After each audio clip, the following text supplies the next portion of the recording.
This is the Yo-Yo Factory Velocity, and as you can see, if you get it from us, you get it in our small box. And you may not know this, but if you get yo-yos in our small box, they're actually easier to get out if you open them from the bottom. Then all you need to do is grab onto the yo-yo and you can push it right through the bottom. In our small box, you can see it also comes with string that you can put right onto the yo-yo. And the Velocity, you put the string on just like you do on most yo-yos, where you get the end of the string and untwist it, and you just put that right onto the yo-yo and you are good to go. If you need more help with that, or if you want some more details about that process, we have a video called Replacing the String and another video called Adjusting the String that you'll want to take a look at. So when you take a look at the Velocity, you can see that it's got kind of a classic shape. It's more rounded, but it's also flared out. And what that means is that it's not going to be the best yo-yo for looping tricks, because looping yo-yos tend to have higher sidewalls and are a little bit more narrow. But compared to a lot more modern shapes, it's not quite as good for string tricks because those yo-yos are wider. And so this yo-yo is really right in the middle of the pack. It wants to be pretty good at both styles, and it kind of achieves that. But at the same time, if you're really looking to get into one style, the question is, why would anybody want to get this yo-yo? And there's a really good reason, especially if you're a very particular type of player. The neat thing about the Velocity is it's the only yo-yo that we carry that can go from responsive to unresponsive play without swapping out the bearing or without taking the yo-yo apart. And if you're not quite sure what I mean by that, we'll talk about that when I do a demonstration with this yo-yo after I'm done showing the yo-yo to you. So if you're the type of player who is just getting into yo-yoing and you've seen some of the advanced unresponsive tricks and those are really inspirational to you but also a little bit intimidating, then you might want to consider the Velocity, because you can get the Velocity and you can set it to an easy mode where it plays responsive and the yo-yo will come back up and you can learn all the basics. And then at any time you're ready to move on to unresponsive play, you can change this dial and it'll go into unresponsive mode and you can work on those tricks, and if you get frustrated you can always just change it right back.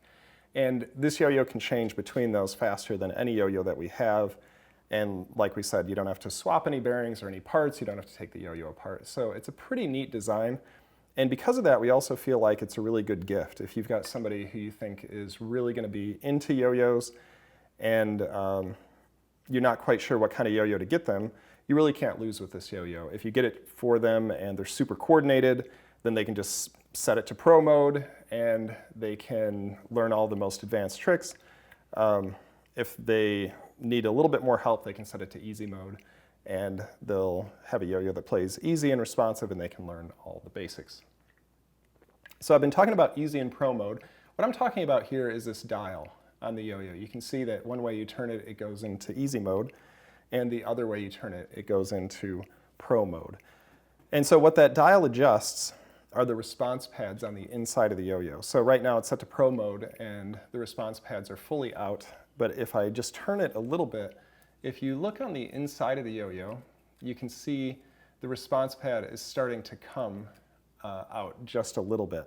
And if you do that on both sides, that effectively narrows the gap of the yo-yo and makes the yo-yo play easy and responsive.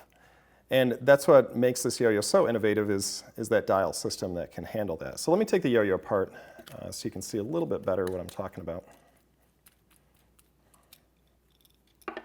So when you take the yo-yo apart, you can see the response pads area is here. It does take standard 19mm response pads if you ever need to replace those. And if you look at the yo-yo, you can see it's got the bearing in the center and then the spacer right here. And at first the spacer can seem really hard to pull off. Actually, if you just kind of stick your thumb in between the spacer and the yo-yo and kind of work your way around the bearing, that spacer should come right off. If it doesn't come right off, you can get a sharp knife or something. Of course, be careful, but you can pry that away from the bearing and that'll work as well. Now, if you look at the spacer, what you'll see is that one side is a little bit longer and the other side is shorter. Now the longer side goes into the yo-yo and the shorter side fits into the bearing. And you want to make sure that you don't get that wrong, because if you put the long side into the bearing, the yo-yo might not go together right. You'll probably have a hard time getting the spacer back off, and it can just cause you a lot of unnecessary frustration. So make sure that you get that in there right. Now the bearing in this yo-yo is a type A bearing, which is smaller than a lot of yo-yos, but it still sleeps a really long time. Now the way that we test yo-yos is we throw a sleeper, and if it sleeps up to 3 minutes, then we just stop counting, because at that point, what does it really matter if it can sleep longer than that? What tricks take longer than 3 minutes to perform? And we found that with a straight and powerful throw, this yo-yo did sleep over 3 minutes. So you can still do tons of tricks with it.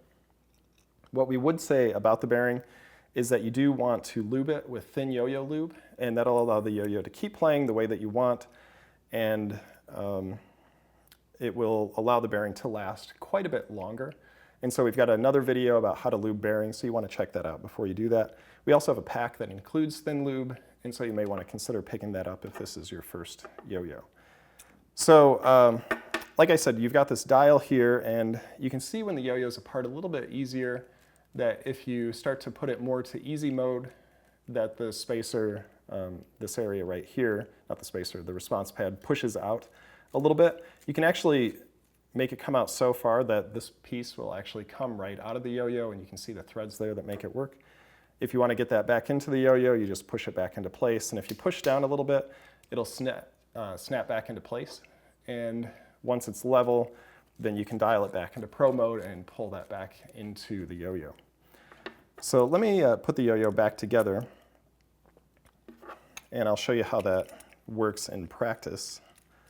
So you can see there's dials on both sides, and when you adjust the yo-yo, you want to adjust it evenly. So you can turn this one to easy a little bit, get the response pad to come out a little bit, and then just turn it over and turn the other side to easy a little bit until they look like they're even. Now when you first get this yo-yo, they may be a little bit hard to turn, but that's okay. You can really force them, and eventually those will loosen up, and you'll find that they're pretty easy to turn over time. Another thing is you can actually push this response pad out so far that it touches the response pad on the other side. If you do that, the yo-yo won't sleep at all. And so what you're going to find is that you're going to need to fiddle with it a little bit, find just the right place where the yo-yo has the level of response that you want, and then you can play with it. And then again, once you want to go back into pro mode, you can just twist it to pro on both sides, and then the yo-yo will play perfectly unresponsive. So that's a velocity yo-yo. Let's see how it actually plays.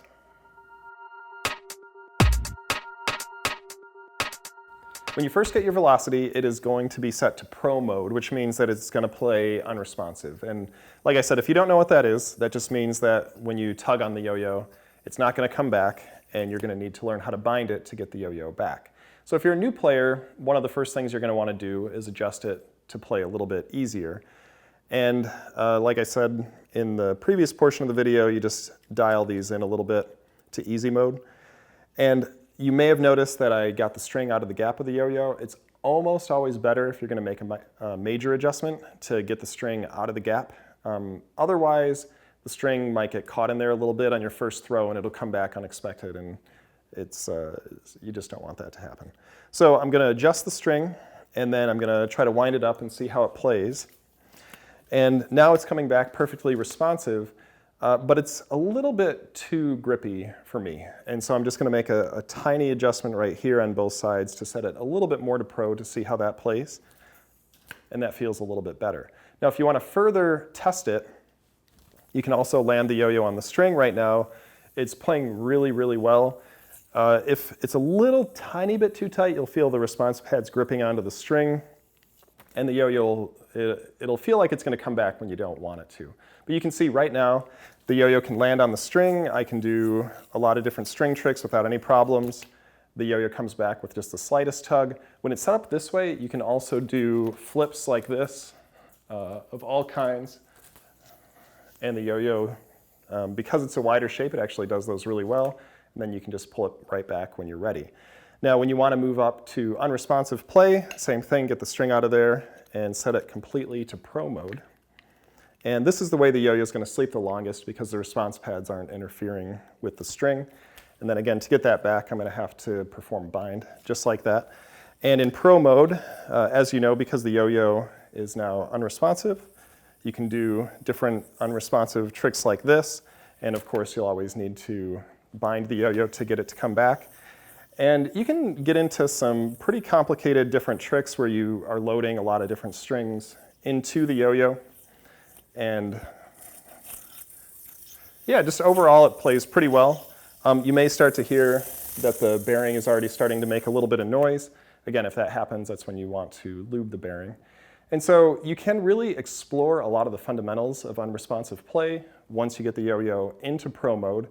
And again, at any point, if you're just getting frustrated or if the bind just isn't working for you, or if you want to give it to a friend and have them try it out and have it be easy, just set it to easy mode and you're good to go. Again, we do recommend considering that you get it in the pack so that you can get that thin lube. Again, if it's your first yo-yo and you don't already have that, that'll help the yo-yo last quite a bit longer. But that is the Velocity Yo-Yo.